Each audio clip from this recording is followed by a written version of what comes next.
Hello and welcome back to Film Exaggeration.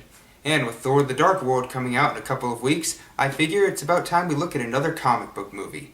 And this week, we'll be looking at 2008's Wanted. Pat, take it away. Oh yes, Wanted, that phenomenal... Wait. Wanted? That 2008 action movie starring Angelina Jolie and James McAvoy? Yep. Okay. Wanted was released in 2008 under the direction of Russian filmmaker Timur Bekmambetov and is basically just a run-of-the-mill action movie based on a comic book series not many people have heard about. It was fun, it had some good action, some good effects, the story was serviceable. Basically, that's about it. It was just a fun action movie. Not really. It has like a 71% on Rotten Tomatoes, I believe. Not really praised. Wait, has this grown a huge cult following like Unbreakable? Because I can like dumb action movies too. I remember I was chasing this guy with a monkey we were driving. I'm sure you can, Pat. So yeah, this film may not be the most critically praised film on the planet, but does it work as a great popcorn action movie? No! This movie is awful. It is absolutely awful. Yeah, I'm not going to pretend I haven't seen this yet. I have seen it, and it is horrible. It pissed me off. It's based on the comic written by Mark Millar, but from what I've heard, it isn't faithful. And having read the first issue for the purposes of this review, yeah, it really isn't. And I'll make a few comparisons. But for the most part, we're just going to be looking at it as a standalone film. Because, in that regard, it fails just as much as it fails as an adaptation. The movie begins with a little backstory. Apparently 1,000 years ago, a League of Weavers known as the Fraternity began executing people to restore order to the world. Because as we all know, the only way to solve violence is with more violence. In modern-day Chicago, we meet our main character, Wesley. As you wish. No. This one is named Wesley Gibson, played by James McAvoy, as he tries putting on an American accent to explain to us about his boss, Janice. It's my anorexic boss's birthday. Acting for 5 minutes like Janice doesn't make all our lives miserable is the hardest work I'll do all day. Oh, God, I hate this man. He's just annoying. He's a complete loser that complains that life never treats him fair. And yes, I know this is supposed to be so he can overcome it later and take back his life, but throughout the entire movie he gets by sheer luck, shitty writing, or someone else helping him. Anyway, Wesley's father left him and his mother, who we never see, when he was 7 days old, and he is now an account services manager, suffers from panic attacks for which he takes medication, and lives with his girlfriend Kathy, who likes having sex with Wesley's best friend Barry to make our hero look even more pathetic. Everybody betrayed me. I fed up with this world. We are then introduced to a man named X in a ridiculously over-edited fashion. As he walks around his office, his assistant is killed, and then he does this.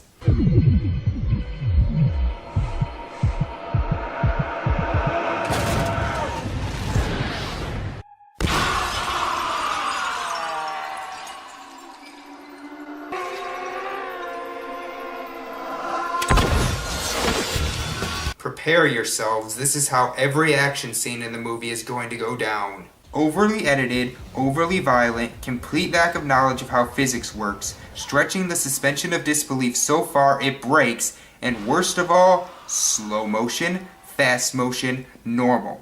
That is how director Timur Bekmambetov directs all his action scenes. And while it does start out kind of cool, I'll admit that scene was somewhat entertaining, it gets old really fast. X is eventually killed by a guy named Cross, who managed to shoot a bullet all the way across the fucking city. Back with Wesley, we get to know more about his girlfriend, Kathy. What is it? What do you mean, what isn't? Listen! How am I supposed to sleep with all that fucking racket? When are we gonna move so we don't have to wake up to that shit? I hate you so much, I hope you die, and I hope it is painful. Wesley heads to the pharmacy to get more medication for his anxiety, and then to work, where he's bitched at by his boss. And in an overly edited scene that may cause seizures, he starts to have a panic attack, but stops it in time. Wesley heads back to the pharmacy, which is weird, he was just there. Are you telling me he used all those depressants in one day? And there he meets Fox, played by Angelina Jolie. She'll be our Michaela for the evening. She doesn't really have a personality, and all she really has to do is shoot guns and look pretty. But whereas Megan Fox, who could do those things very well, Jolie is way too skinny to do either of those things. That, and she gives one of the most bland performances I have ever seen. She literally has the same expressionless face for 80% of the film. Also, why the hell didn't you just cast Halle Berry? She looks exactly like the Fox from the comics. But anyway, Fox says his father was X, the one killed earlier, and the killer is right behind them. A really boring fight scene breaks out with too much slow motion, and the two get to Fox's car. Please, please, please drive faster. Please drive faster. Please. Please, will you both shut up? This car chase is one of the worst things I've ever seen. It's so poorly edited, I can't tell what the fuck is going on. And then... yeah, she would break in two. After Wesley is done making as many dumb faces as he can, the chase ends with the two escaping. And yes, despite all the shit the car went through, it still can drive. And good job, now the police are after you. You do remember that Wesley was a customer at that pharmacy you just shot up. They can track him. Fox takes him to a secret group known as the Fraternity, where we meet her boss Sloane, played by Morgan Freeman. And no, there is no character called Sloane in the comics. Shoot the wings off the flies. I really think you have me mixed up with somebody else. On three. Oh shit, Coach Cal gonna shoot him. Despite apparently never shooting a gun before, Wesley manages to shoot the wings off the poorly CGI'd flies, and Sloane tells him that the reason he has panic attacks is because of untrained adrenaline levels or some shit like that. Look, movie, I don't care how much you try and make yourself sound smart, there's absolutely no way your heart going faster can give you the ability to break the laws of physics. Like I said, I haven't read most of the comics, but from what I understand, there was no mention of this. They were supervillains. The supervillains defeated the superheroes and wiped the memories of all the supervillains from memory until only some false memories remained, which became modern-day comic book heroes, which I admit is kinda creative. Here, as far as I can tell, they are just normal humans except they apparently can do incredible things when under stress, which is complete bullshit. But whatever, Wesley leaves and the next day notices his bank account has taken a huge increase, as well as his self-confidence as he finally tells his boss off. Loser gets his head blown off of a metropolitan. Shut the fuck up! I understand. We all know you keep a stash of jelly donuts in the top drawer of your desk. But if you weren't such a bitch, we'd feel sorry for you. I do feel sorry for you. Go fuck yourself. Is it bad that I feel more sorry for Janice than I ever did for Wesley?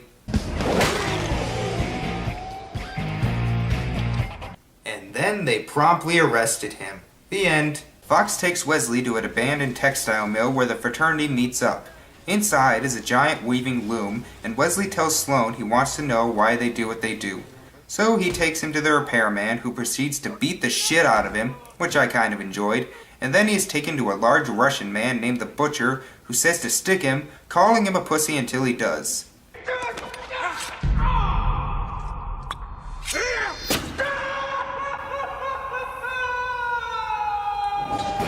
He is then put into a tub of magical clay that heals all wounds. This bath stimulates white blood cells and speed up the process. In here, bruises, cuts, breaks, healing hours, not days. You shitting me? Excusing the fact that white blood cells fight off diseases and don't grow your skin back, why the hell don't you just sell that shit? You'll make billions! He then meets the gunsmith, aka the guy who held a gun to him earlier, and using real-life corpses, they tell him to curve the bullet around a dead pig and shoot the corpse. But before he can do that, he tries to control his ability to slow the world down with his mind. But that doesn't work, and he channels his inner Sam Witwicky from Transformers, except not funny and just an annoying bitch. No. Fuck the loom. Fuck the repairman. I can shoot the wings off the back of a fly. I'm ready. Ugh. While lying in the clay, a guy named the Exterminator shows Wesley something involving a rat. Sorry, Mickey. Oh my god! How is it that with all these characters, the only ones I feel sorry for are the bitchy boss and the rat? Come on, that was in incredibly bad taste. Eventually, Sloane decides to tell him the secret of why they need him. It turns out Cross betrayed his father and killed him as we saw earlier, and now Wesley must take his father's place and kill Cross before he kills all of the fraternity. Now I know why I could never care about anything before this. Oh, shut up. I am so sick and tired of hearing your inner monologues. And how is there still an hour of this movie left? Anyway, after a boring training montage that includes overly stylized action, repetitive slow motion, bad green screen effects, and really bad humor, Wesley tries to shoot the target by curving it around Fox.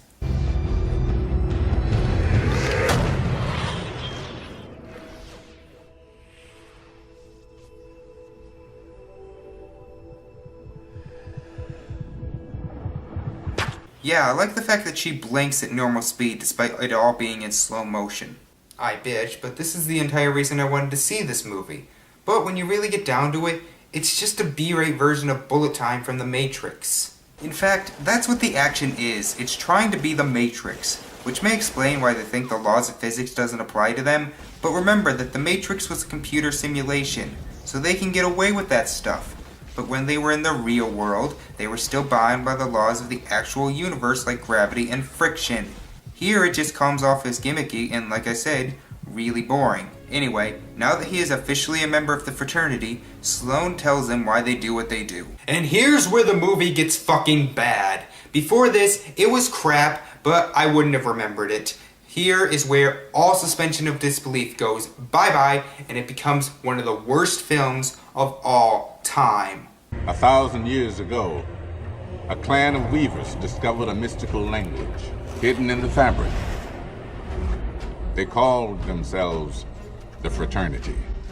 You see that one thread that missed the weave and lies on top of the others? Like a mistake? No, it's a code. If the vertical thread is on top, it's a 1. If it's below, it's a 0. A target. Necessity to maintain balance in the world. They are orders that must be executed, entrusted to us so that we might forge stability out of chaos. Yes, they kill because a loom tells them to. Okay, 1, that's bullshit.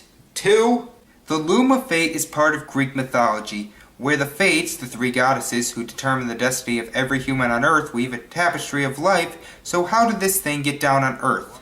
What did the 3 Fates do? Just get tired of it? 3, how does a fucking tapestry know who's going to kill someone?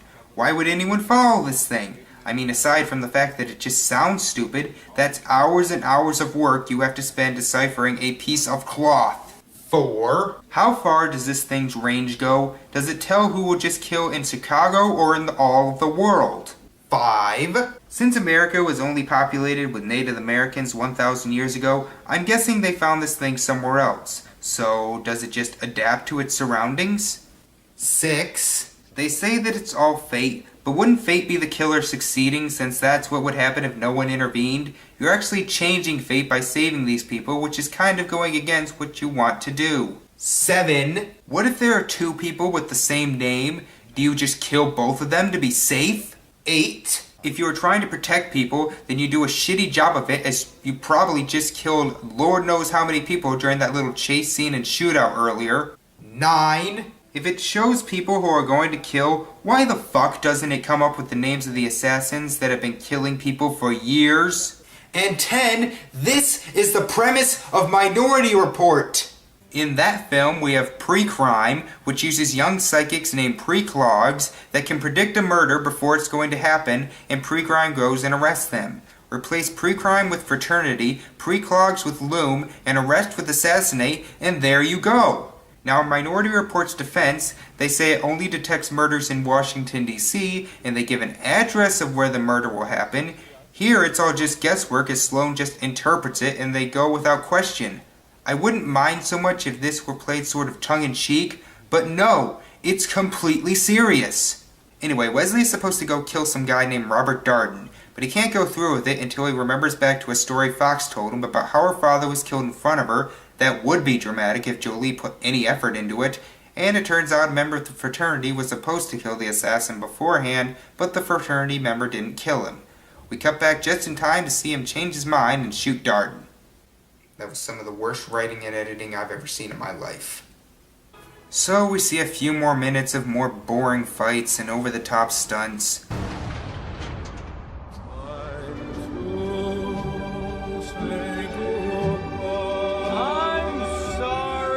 I'm a douchebag. What were these people going to do? We don't know, and I really don't care. I'm usually asleep by this point. They drop by Wesley's old place, where there are of course no police, then they stick it to Kathy. Who the hell is she, Wesley? Your new whore? Is that what it takes now? You're paying for it?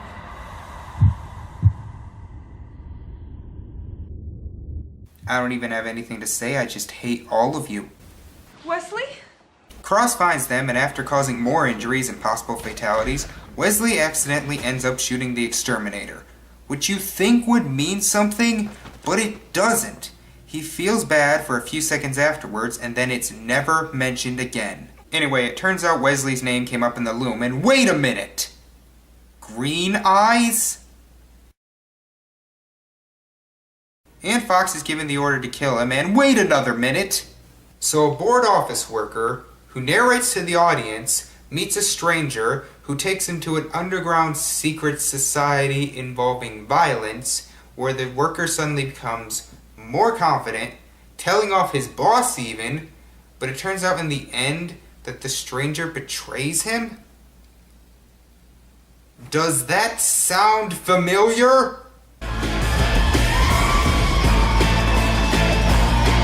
It's not even a few similarities, they are exactly the same, except Wesley didn't help set up the Fight Club / fraternity. I mean, is there one aspect of this movie that isn't completely ripped off something else? Well, no, because after finding Cross on a train, and after more endangering of innocent lives and suspension of disbelief being broken, the train derails, and I will admit this train crash is actually pretty fucking cool. Wesley finally shoots Cross. Everything they told you was a lie. Shut up, you blind piece of shit. You shut the fuck up. You're my son. Yes, this movie straight up ripped off The Empire Strikes Back. Alright, let me see if I got this straight. We have the premise of Minority Report, the plot of Fight Club, the main characters of Transformers, the action of The Matrix, and the twist of Star Wars. Anything else you want to rip off? How about Pulp Fiction? Or maybe Pirates of the Caribbean? Those made a lot of money. Is it true? Yes, Why did you make me do this? because you are the only person he wouldn't kill.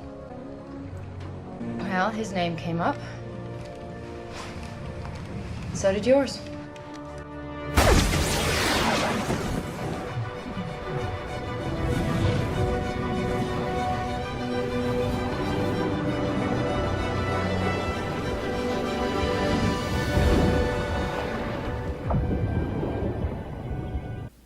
He's dead. Well, actually no. That Deus Ex Machina Clay managed to save him again despite the fact that the fall would have turned his bones to mush. As it turns out, he is in a house right across the street from his old place. Cross's Fen Prekwarski tries to explain. Protecting you was worth giving up his life. Protect me? He was trying to fucking kill me! He was trying to rescue you. When Cross left the fraternity, Sloane hunted you down. Ever since Fox had her teeth in you, he's been trying to separate you from them. He wanted a different path for you. Okay, two things. One, why the fuck didn't Cross just go across the street and say, I'm your father, I have undeniable proof that I am your father and people are trying to kill us, and you should come with me right now if you want to live. And two, if the fraternity really wanted Cross, why didn't they just kidnap Wesley and hold him at gunpoint and say, if you don't come to us, we will kill him? Sloane began manufacturing targets of his own for profit years ago. Again, why the fuck didn't he just sell that damn miracle clay? You have God in a tub. It's not that hard. Wesley decides to get revenge on the fraternity and using hundreds of little rats with bombs stuck to them, blows up the factory so he can get inside. I feel no need to comment on how stupid this is. It pretty much speaks for itself.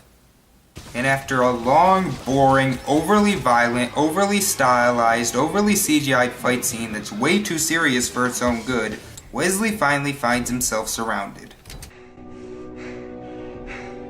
This is a kill order. It's got Sloane's name on it. Here is what the truth is. Your name came up. Your name came up. If I had not done what I did, you would all be dead. Now, if any of you feel the need to follow the code of the fraternity to the letter, I invite you to take your gun, put it in your mouth, and pull the trigger. Otherwise, shoot this motherfucker. Okay, movie, I'll give you that. That was pretty funny. And let us take our fraternity of assassins to heights reserved only for the gods of men. You choose. And then they promptly shot him. Actually, no. Fox, who believes in the code so much, decides to take one bullet that says goodbye, even though she didn't know this was going to happen, and kills the other assassins, including herself. Did you not just hear Sloane admit that he was a lying bastard? Don't you think he just made that shit up about your names appearing in the loom? Don't you think if anything, at least Sloane deserves to die? You just killed yourself and all of your friends for nothing! Idiot! Sloane manages to escape, but he tracks down Wesley to his old office cubicle. Still trying to figure out who you are? This is just the motherfucking decoy. Who was that? Sloane realizes he made a mistake as he stands on an X that wasn't there before, but finds out it is too late. Oh, fuck. This is me taking control. From Sloane. From the fraternity. From Janice. From billing reports. From ergonomic keyboards. From cheating girlfriends and sack of shit best friends. This is me taking back control of my life. So, the moral of the story is, if you have a sad and pathetic life, just go out and kill and assault people as long as they deserve it.